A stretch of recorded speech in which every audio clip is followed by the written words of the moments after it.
Well, it has been a rather interesting series of weeks of late, and especially with the election. And actually, there's a couple of questions that came in that I'm going to address at this point in time. But first, question came up about Amir and his family, and the 10 days. Actually, I think we were 14 days altogether in Athens and Rome, and the cruise in between was very good for Amir and his family, and just to get out from underneath it all. And it's one thing to watch it on the news or hear people talk about it, but it's another to live it. And to live with the constant sound of jets taking off in your backyard, to run for your life, have 60 seconds to get to a bomb shelter multiple times a day can be tough on the nerves. And so the cruise was a very welcome respite. Three of Amir's kids are military age, and they are, one is active duty, the other two are reservists, and all were called up at this time and have been released and then recalled when the Lebanon thing escalated. But Amir, his youngest son, Elon, was with us on the cruise. Been very hard on him, a little boy, watching all these things happen. And so it was a good break for him. We kind of watched him segue back into just being an 11-year-old on the cruise. And then, of course, Amir and Miriam, really needed a break from all this. And, Amir, I don't think I need to tell you, Amir loves Israel. But he was not real excited about going home. And, of course, things have escalated now further. So keep them in prayer. God has called him to this. And people often ask what got us connected. And actually, a friend of mine was pastoring a church in Cincinnati. And in 2018, he asked me if I would come to a prophecy conference, to which I agreed. I've known the guy 30 years or whatever. And so I agreed to that. And I was preparing, thinking I was the only speaker. And I thought, well, I got to teach a whole day by myself. And 2 weeks beforehand, he said, oh, by the way, the other speaker is Amir Sarfati. And so that's where we met in Cincinnati in 2018. And my wife was sitting behind him. And as I was teaching, my wife said he started fidgeting and jumping up and down and couldn't sit still. And there was something that I taught you this morning, that the Olivet Discourse is not strictly about the 70th week of Daniel. And afterwards he told me, that's my position. I've never heard another Calvary Chapel guy teach that. Most teach it differently. And so from that moment in 2018, we've been traveling the world together ever since. And it was very definitely a divine appointment. And, the people on staff at Behold Israel talk about it too, that, we just see what God has done and how he has brought you two together.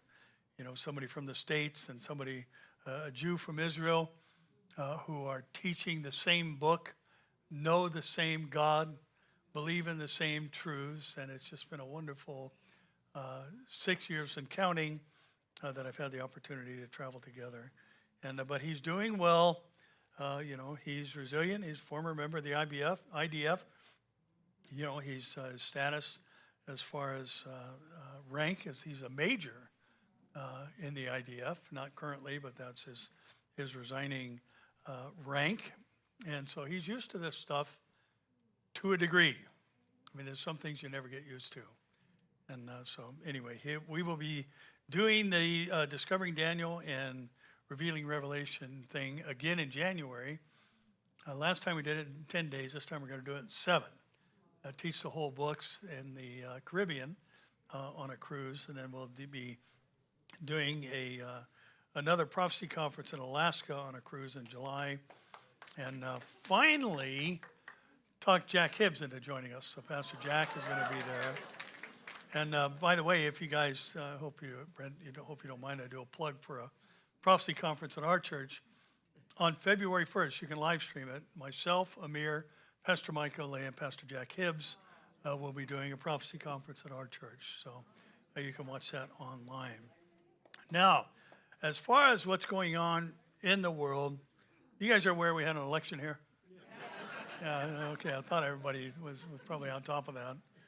But, the question came up in the questions about Christian involvement in politics and should we be involved? And, pastors have very sadly encouraged their people not to vote in many cases. And they cite out of context a comment that the Lord raises up kings and sets them down. I was talking about Nebuchadnezzar. That's not talking generally, because God does not invade our free will, right?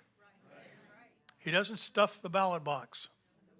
We will get the people we voted for. And so we need to vote. And, the interesting thing about some of these things that are said, about us not being involved in politics, is Romans 13 says human government is God's institution.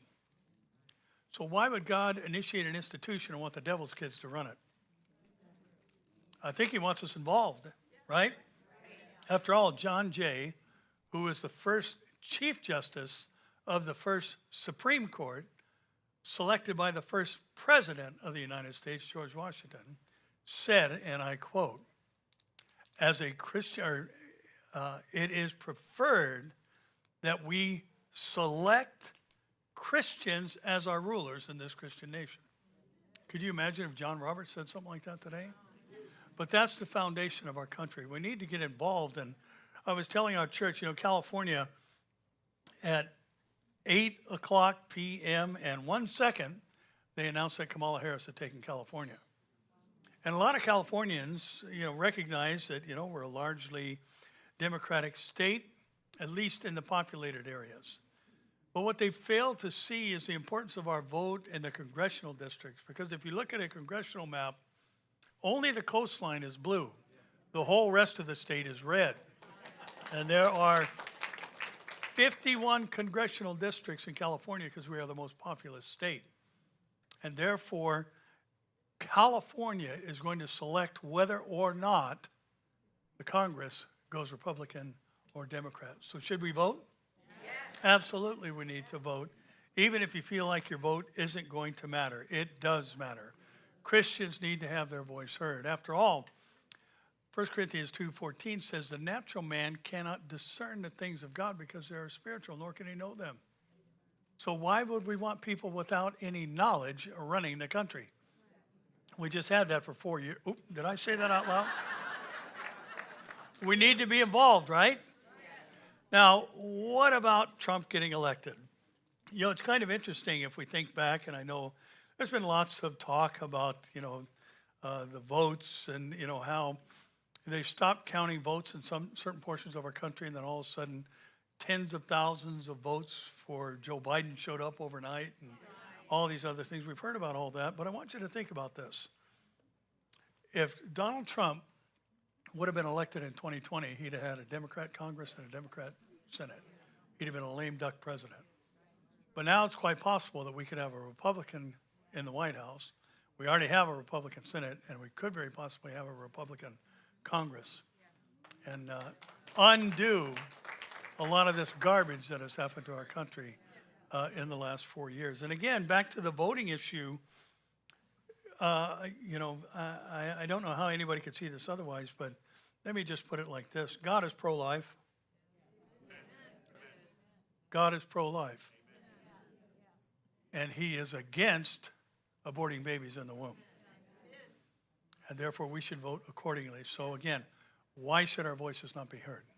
We need to be involved. Now, what's going to happen as an end result of Donald Trump being president? Well, one thing we know is he's going to say things that make people mad.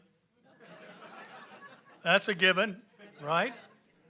But, listen, Genesis 12:3 is still in play, where the Lord said that he will bless those who bless the descendants of Abraham through Isaac and Jacob, and he will curse those who curse them.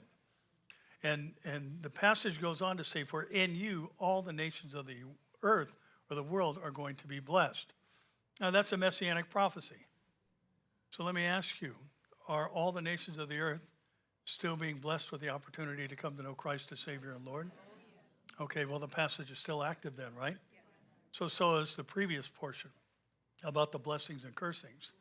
And it's interesting, in the Hebrew in Genesis 12:3, it says that he will curse those who curse them. And there's two different Hebrew words that are used. And the second word, the first word means exactly what we think regarding a curse. And if I could just put it in vernacular, put a whammy on them. God's going to put a whammy on those. And the second word is a different Hebrew word. It means to think little of. So God is going to curse those who think little of the nation of Israel. And therefore, when we have a president who is favorable to Israel, then we can expect the blessings that are associated with that. And I think we saw that already evidenced in the previous term that he served, moving the consulate to Jerusalem, causing others to do the same. And we experienced great blessings during that time. Now, it's also going to be a polarizing factor around the world. And those who are participants in the New World Order and the World Economic Forum have already said globalism has just received a great setback. And to that I say, Yahoo, good. So the world is going to continue in its polarization, and Israel is going to continue to take center stage. And we see, what's happening in Amsterdam as a sign that, this whole immigration policy has created negative atmospheres in countries all over the world. And it's always a mystery to me. And what I am actually going to teach about tomorrow is the strong delusion. How delusional our world is, including delusional about the religion of Islam. The word Islam in Arabic actually means submission. And what's implied there is submission by force. And yet, what is the mantra regarding Islam? It's the religion of peace. So all these peaceful migrants are jihadists who are trying to kill Jews because they hate the Jews. And yet the world is still saying, well, there's nothing to be concerned about. How many know who Brigitte Gabriel is?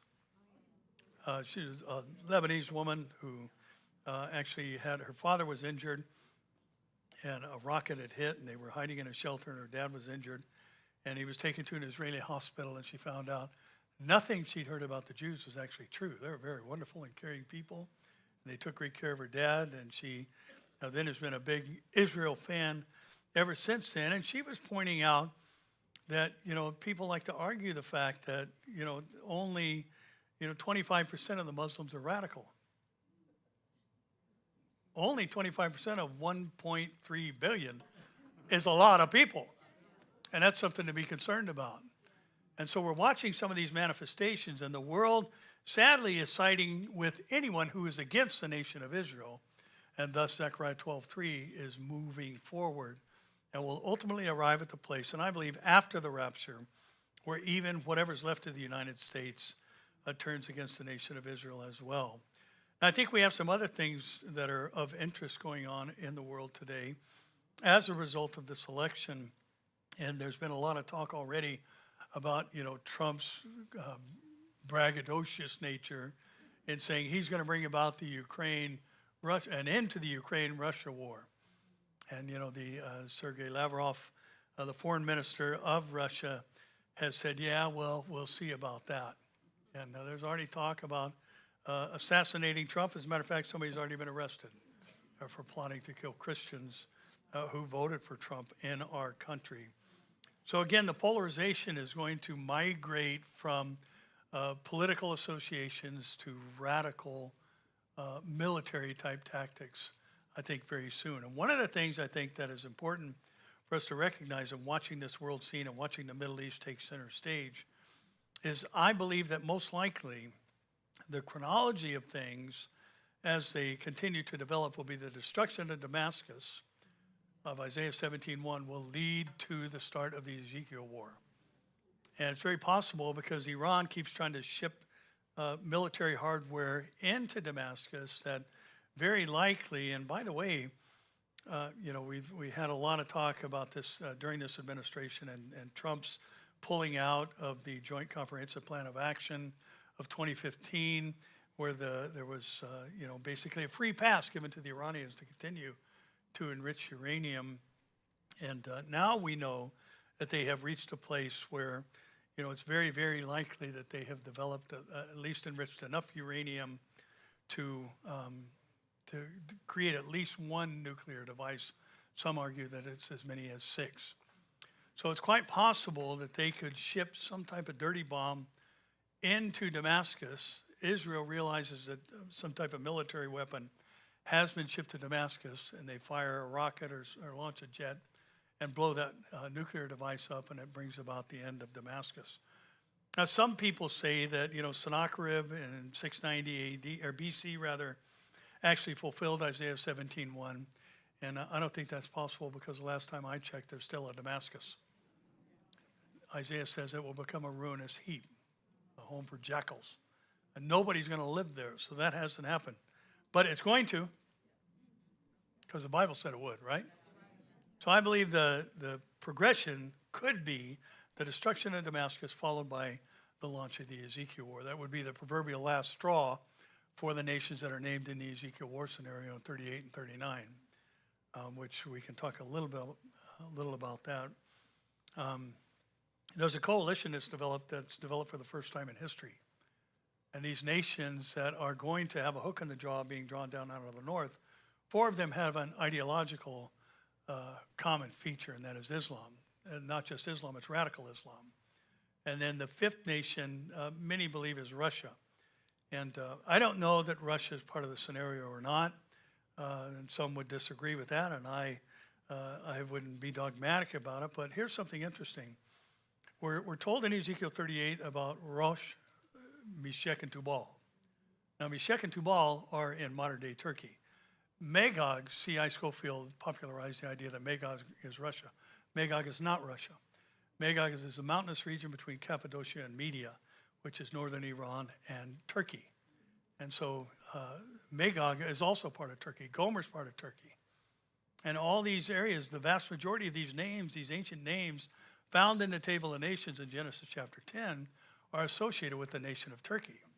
Now, Rosh, which is believed to be Russia by many, Dr. Mark Hitchcock, brilliant scholar, wonderful man, he sees that as a mention of Russia. Now, it's interesting, in the Old Testament, the word Rosh is found 570 times. 569 times it's used as a noun. One time in Genesis 46 it's used as a name.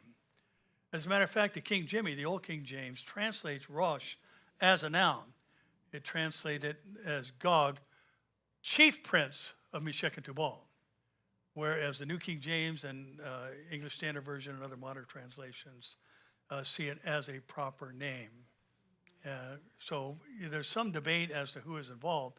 But what we know for sure is Turkey's involved. We know for sure that Persia's involved. Who's Persia today? Iran. Libya is named by name. And some versions talk about Ethiopia. Now, in antiquity, Ethiopia is the region directly south of Egypt. And the region directly south of Egypt is Sudan. So you've got Sudan, radical Islam. You've got Libya, radical Islam. You've got Iran, radical Islam. You've got Turkey, radical Islam. Now, what we do know is of the outcome of the Ezekiel war scenario is that God is going to destroy these nations. The King James is the only one that gives a percentage of the casualties in the war as 5/6. 5/6 of these invading nations are going to lie dead on the mountains of Israel. Now, as far as the timing goes, I personally believe that it's possible that we, in the church age, could see the start of the Ezekiel war. We could see the destruction of Damascus. That's possible. But I do not believe that we will or could see the end of the Ezekiel war. And the reason I say that is because the end of the Ezekiel war is brought about by God's wrath. We will not be present for any of God's wrath, right? How is the Ezekiel war ended? Flooding rain and hail mingled with blood and a huge earthquake. So this is God acting on behalf and defending the nation of Israel.